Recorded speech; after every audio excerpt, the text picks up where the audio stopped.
Hello, dear friends. It's very difficult to ask questions about the crisis we are living. When public debate has disappeared from television, people do not bother to think and investigate on their own, and everything has become a monologue of single thought without contrasting expert opinions. Opinion piece. Collective hypochondria.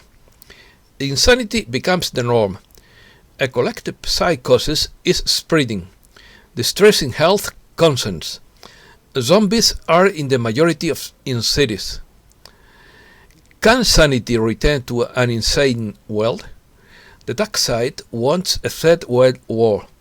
White hats spew a lot of disinformation.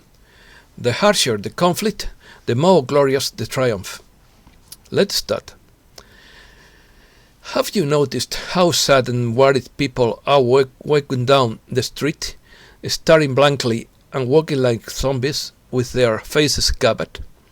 They are crestfallen and meditative, as if they have lost their humanity. Is this the world we want? According to Gustav Le Bon, in quotes, the masses have never thirsted for truth. They turn away from evidence that is not their taste, preferring to deify error. If error seduces them, however, can provide them with solutions, is easily their master. However, tries to destroy their illusions, is always their victim. Hardly anyone looks in the face when they speak, and everyone is afraid even to express their emotions.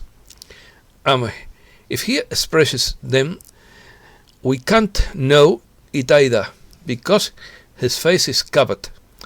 But if you laugh and you are happy, they look at you as if you were a negationist, because political correctness is at least feigned sadness. Welcome to the most dehumanized world I have ever known in my life. You will notice that zombies are the majority now in every city. The dark side of the force bases its power on fear and trembling, not love. If your legs are shaking, you are breaking out in cold sweat, you have diarrhea, and your face is unhinged, you are the perfect candidate to be handled. But if you see everything with detachment, like someone else's movie, walk without fear and with ease, and have no lost your sense of humor, you will be considered a rebel or a renegade, and they will look at you with hatred because you have not bought their fear. Mass hysteria.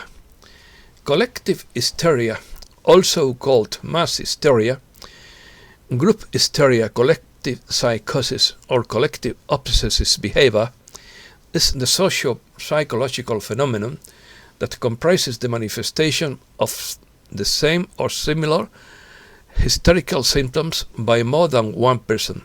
It is produced by the perception, real or unreal, of an uncontrolled threat, which generates collective panic.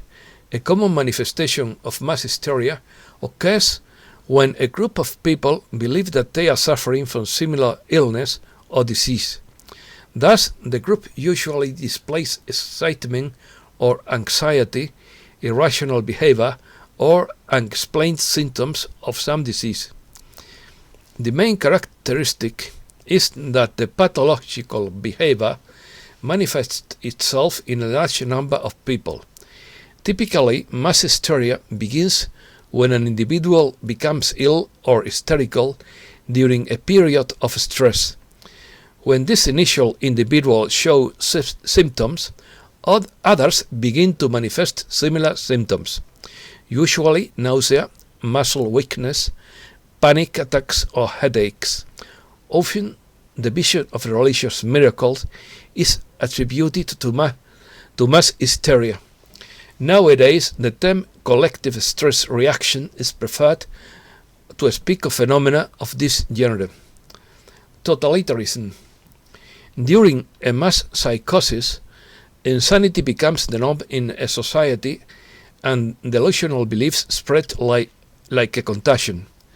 But since delusions can take many forms, and since madness can manifest itself in innumerable ways, the specific form in which mass psychosis develops will differ according to the historical and cultural context of the infected society. In the past, mass psychosis have led to witch hunts, genocides, and even dancing manias. In the modern era, it is the mass psychosis of totalitarianism that is the greatest threat. In quotes, totalitarianism is the modern phenomenon of total centralized state power coupled with the annihilation of individual human rights. In the totalized state, there are those in power, and there are the objectified masses, the victims. Close quotes. For just as the ruling elite doesn't sit back passively, but takes deliberated steps to increase its power, so too an active and concerted effort must be made to move the world in the direction of freedom. This can be an immense challenge in a world falling prey to totalitarianism, but as Thomas Paine noted, in quotes, tyranny, like hell, is not easily conquered. Yet we have this consolation with us, that the harder the conflict, the more glorious the triumph. Definition. Hypochondriasis is a condition characterized by great sensitivity of the nervous system, with habitual sadness and constant distressing concern for health. This would be the perfect definition for the television-suggested society we have now. This resembles what has been called psychosis or mass hysteria all our lives, also called mass psychogenic illness. Mass psychogenic illness, also called mass sociogenic illness, mass psychogenic disorder, epidemic hysteria or mass hysteria, is the rapid spread of signs and symptoms of an illness affecting members of a cohesive group, originating from a disturbance of the nervous system involving excitation, loss or alteration of function, where physical complaints exhibited unconsciously have no corresponding organic etiology. Hypochondriasis is a condition in which the patient presents an excessive preoccupation with respect to suffering from some serious disease. The origin of the term refers to an anatomical region, the hypochondrium, located under the ribs and the xiphoid process of the sternum, where, according to the humoral medical school, the vapors that cause this disease were believed to accumulate. Hypochondriasis is, in essence, an attitude that the individual adopts in the face of illness. The hypochondriac is constantly subjected to a meticulous and worried, even obsessive self-analysis of the basic physiological functions, and thinks of them as a source of certain biological disease. Fear and worry. The essential characteristic of hypochondria is the worry of and fear of conviction of suffering from a serious illness, based on the personal interpretation of some bodily sensation or almost any other sign that appears in the body. It can occur, for example, with moles, with small wounds, with coughing, even with the heartbeat itself, with involuntary movements, or with unclear physical sensations. Even if the doctor assures him that he doesn't present any disease, the hypochondriac only remains calm for a moment, but this preoccupation usually returns again. The individual's catastrophic interpretation of the smallest bodily signs is the mechanism that triggers hypochondria. It is known that this disorder often affects family environments. It is to say, many members of a family tend to be affected. There are families that are particularly sensitive and highly inclined towards interpreting signs of illness in all areas of life. Thus, members of the same family learn to interpret negatively any bodily sign and associate it with anguish, fear, or anxiety. Likewise, the hypochondriac, by focusing his emotional attention on a certain biological function, may end up forming real organic symptoms, as the psychosomatic phenomenon. The patient thus expresses the appearance of a somatic symptom caused by a physical process. Symptomatology. It is a disorder that very often appears associated with anxiety. So the main symptom of hypochondria is the exaggerated concern that the person feels about his or her health. The hypochondriac meditates constantly on his symptoms, real or imaginary, and becomes aware of functional signs that usually escape consciousness: the intensity of the heartbeat, digestive functions, etc. He can describe his clinical picture with remarkable subtlety and precision, and repeatedly clarifies the extent of each of his physical symptoms. The hypochondriac's attention is focused not only on the study of himself. He takes his pulse, temperature, number of breaths per minute, and blood pressure several times a day, but also on the quantity and composition of food. He knows with which waters he digests better, what degree of ventilation or temperature suits him, etc. The essential characteristics of hypochondriasis is the consent and fear of having, or the conviction of having, a serious disease, based on the personal interpretation of one or more somatic signs or symptoms. The most common hypochondria symptomatology is the suggestive one, which he experiences, accompanied by a special negative alteration of the state of mind, extremely unpleasant, and which makes him get into a phobic attitude towards his discomfort, which he always believes to the beginning of serious diseases. Finally, the hypochondriac ends up giving up almost everything to devote himself to take care of his imaginary illness.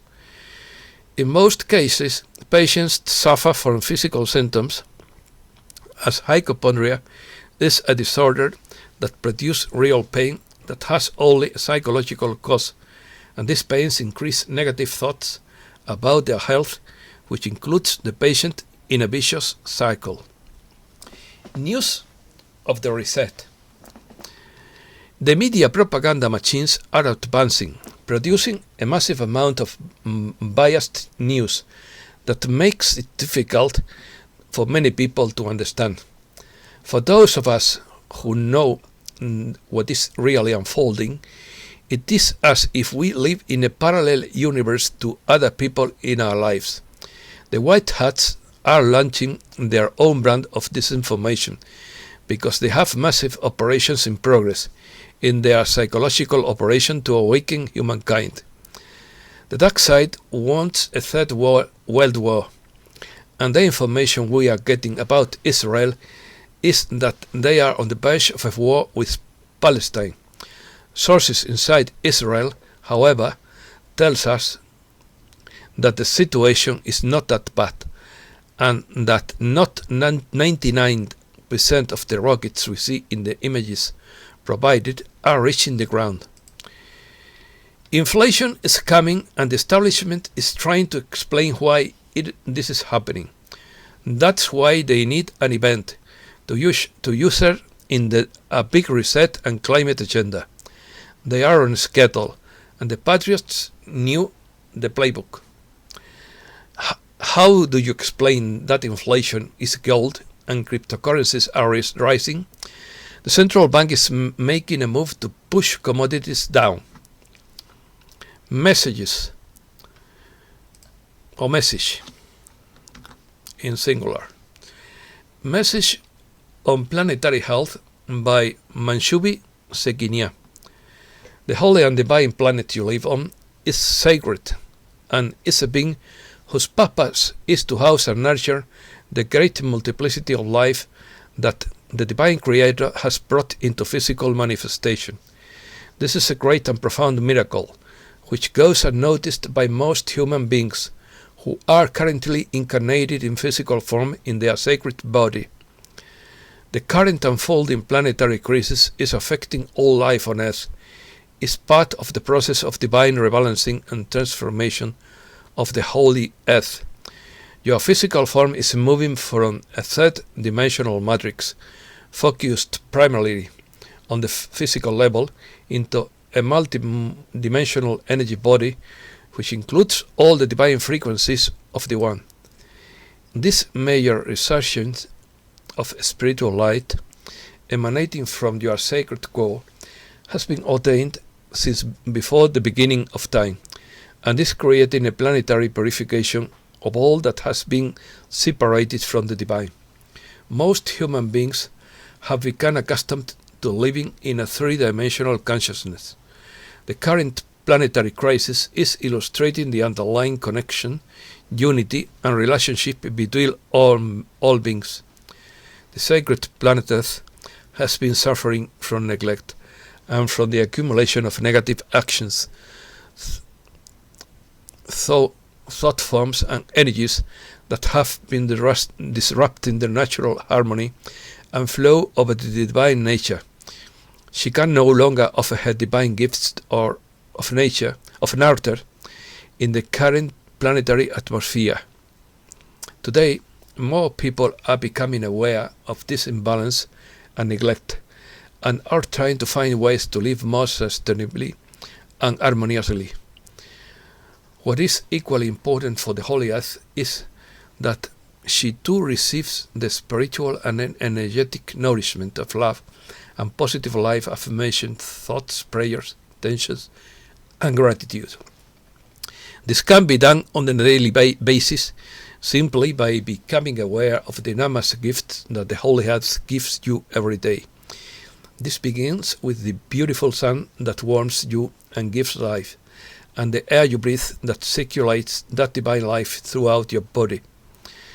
Her sacred gifts of life extend to all the food you eat that originates from her sacred soils, and to the sacred waters of light that flow throughout your sacred body and throughout the sacred body of the earth, bringing cleansing, nourishment, and movement to all. The Holy Earth also provides sacred transmutations throughout the purifying tires that transform and renew, and move throughout all the other elements that attempt to bring divine balance and divine health. Dear ones, there is a great focus at this time on human health because of the health crisis, and human beings are beginning to understand more the reality that all are one and that all are connected, and that the health of one affects the health of all. Now, it is helpful to understand that the healing of humanity's individual health is inextricably connected to the health of the planetary body of Earth. Individual health consciousness and planetary health consciousness will have to come together to solve the current crisis. These challenges cannot be solved from the level at which they have arisen. They need to come from a broader consciousness, which exists within each person, and which also exists with the earth. You can help with your own individual consciousness, which spreads to the whole throughout your actions, thoughts, words, intention, and prayers. Seek to humbly learn from the Holy Earth and the divine wisdom within your own heart, and encoded in every cell of your sacred body. How to live each day in a way that respects not only the sacred life within you, but all sacred life on earth. This decision will bring both the freedom and the transformation needed for all. And that is all. Thanks a lot, dear friends.